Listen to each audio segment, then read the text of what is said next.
Hello everyone, it's here, back in with our Marvel content channel, and today I'm going over a Taskmaster buff concept that I made.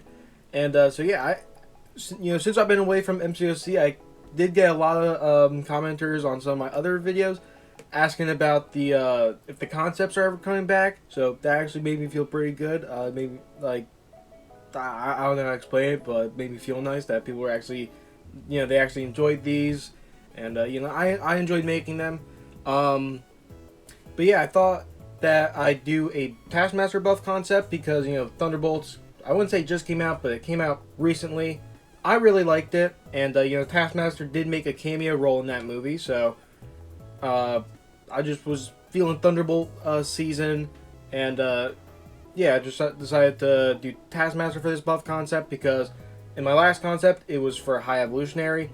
So how I like to do it is, new champion, and then a buff concept. So it's like a new concept, then buff concept. So I'm due for a buff concept, and I think I'm just going to be doing these like every week. Do a buff concept, then a new champ concept. So yeah, expect like a US agent concept next week.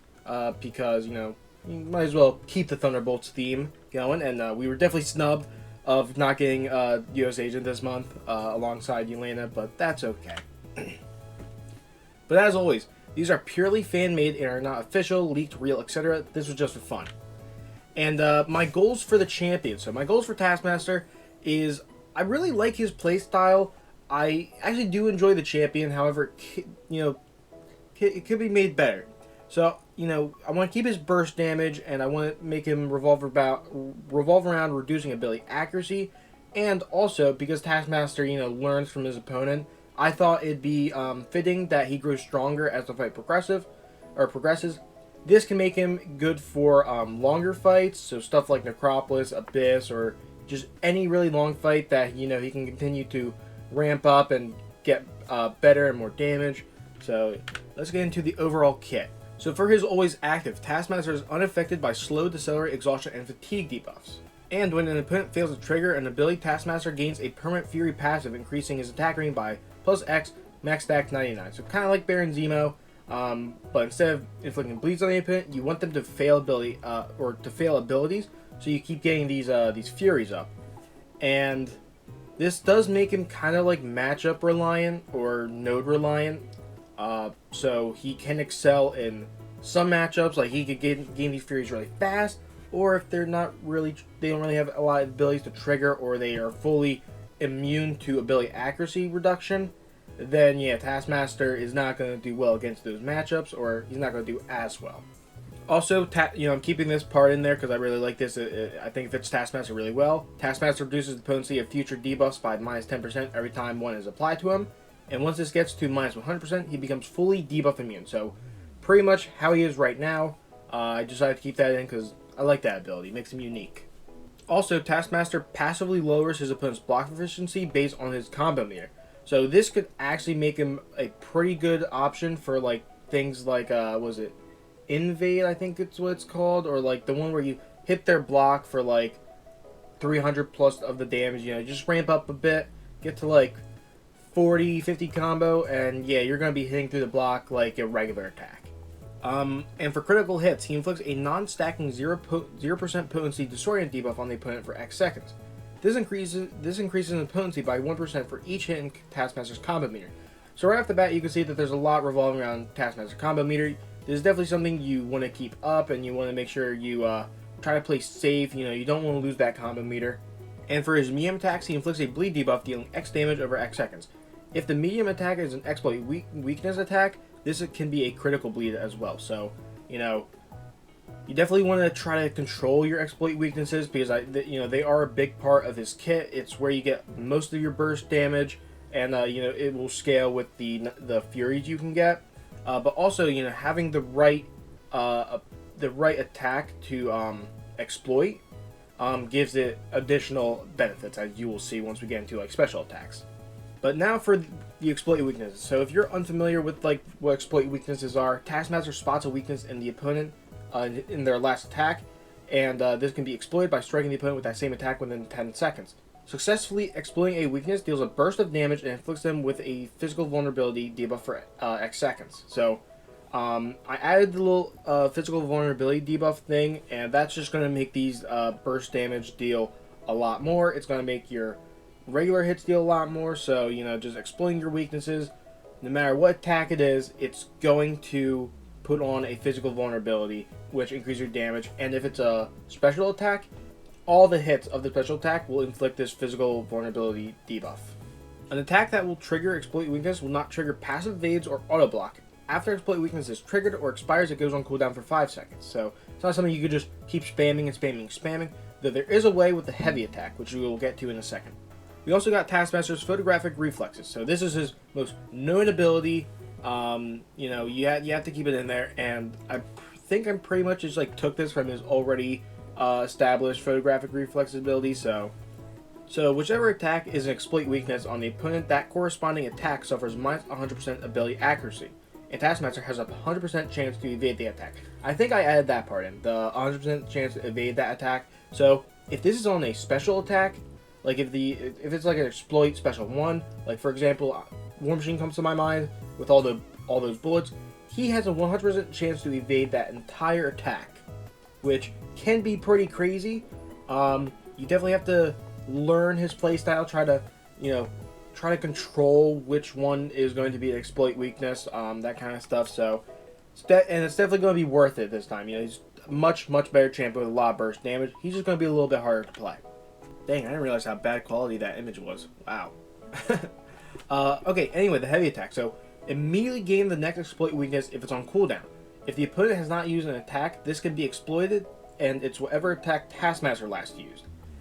So this is pretty much how it works already, and some cool things you can do is just heavy chain in the corner, and you can just keep getting the heavy exploit weaknesses, deal a lot of burst damage really quickly. So because of that, it doesn't really have a benefit to it. I feel like the benefit of being able to heavy chain and getting all that burst damage is beneficial enough. So all special attacks are unblockable if they are exploit weakness attacks. So this just allows you to guarantee that the exploit weakness lands, you gain that burst damage, there's physical vulnerabilities, and it just makes them a little bit more annoying on defense. So the special one's pretty much the same, though it does have an extra exploit weakness benefit. So if the bullet hits, each inflict bleed debuffs dealing X damage over X seconds, and if it's an exploit weakness, the bleeds gain plus 100% duration. Alright, for the special 2, Taskmaster inflicts the opponent with an armor break on each hit. If an exploit weakness, he instead inflicts armor shatter. So this can actually be pretty crazy. I forgot to say, for X seconds, they're not permanent. But yeah, he inflicts an armor shatter or armor breaks for X seconds on each hit. So he can actually stack on armor shatters, which is crazy to think about. So not only can your opponent not gain armor anymore, but they're also going to be taking a lot more damage. So there's a lot of things you can do with Taskmaster to just increase your damage. From the furies, to the burst damage, the physical vulnerabilities, armor breaks, armor shatter. There really is a lot with Taskmaster's kit that you can use to your advantage to ramp him up. And the good thing is, because they're in all different parts of his kit, if there's something locking you from using one part of his kit, let's say if someone has a lot of physical resistance, you don't have to worry about those physical vulnerabilities anymore. You just have to worry about, let's say, the armor breaks or the armor shatters, the furies. And same thing with the furies. You can't reduce their ability accuracy that much. Well, that is his main way to ramp up.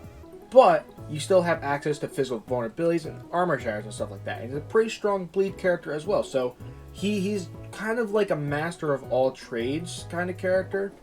Or not a master, a jack of all trades, master of none. Sorry. I wouldn't say he's a master. Though he is Tony Master, so maybe he is. Alright, and then for his special 3, Taskmaster inflicts a deep wounds on the opponent, dealing X damage over X seconds for each multiple 50 in his combo meter at a max of 5. So if you're at 250 combo meter, he can put up to 5 of these deep wounds on the opponent. And deep wounds not only are bleed debuffs, but they also increase the potency of future bleeds by X% while active. So this just really increases his potency as a bleed character, with the bleeds being able to scale with the deep wounds. And this goes for all the deep wounds active. So if you have 5 deep wounds on the opponent, however much they increase the potency of a future bleed, they do it, times 5. Or if you have 3, times 3, times 2, you get the picture. So yeah, you basically get these bleeds on the opponent that enhances other bleeds, if that makes sense. and then you go back to the medium attacks, you can enhance critical bleeds. So he can really be a monster if you min-max him, get all your stuff active. Like, let's say if you're doing something like Necropolis, Taskmaster can really do a ton of damage really, really quickly, and he does a lot of consistent damage as well. Alright, so lastly, his awakened ability, Intuitive Pattern Recognition. Jesus Christ, try saying that 10 times fast, or 5 times fast, whatever the saying is. I don't know if it's 10 times or 5 times. But anyway, Taskmaster gains a permanent combo shield when below 25 combo. This can just help out, if you keep messing up in the early phase or the early game, or if you're like new to the game, you at least have like 25 combo to work with for reducing the ability accuracy with that little disorient. And additionally, he copies his opponent's combo meter while on defense. So this also makes him, this helps him on defense with all of his abilities. And Taskmaster reduces Thorns damage by X to 2.5%. So at max sig, it's 2.5% for each hit in his combo meter, and reaching 100% Thorns reduction causes the damage to reflect back onto the opponent. So this just makes him really good against characters like Atuma, Korg, Electro. I'm trying to think, I know there's a couple other characters that have Thorns damage, and there's also Nodes as well. But yeah, this could just make him really good for those matchups as well. And yeah, I think you only need to get him to, I think it's like 40 combo. 40 combo, I think. Yeah, if you have a max sig. I'm gonna be honest, I do the math that prior to this, so it's probably not 40. I don't know. But yeah, that's it for Taskmaster. Let me know what you think about this Taskmaster. Is there anything you change about him? Is there anything you really like, or just thoughts in the comments below? And also let me know any other characters you want me to create buff concepts for or new champion concepts for. Yeah, but yeah, thank you guys so much for watching. Don't forget to like and subscribe, and goodbye.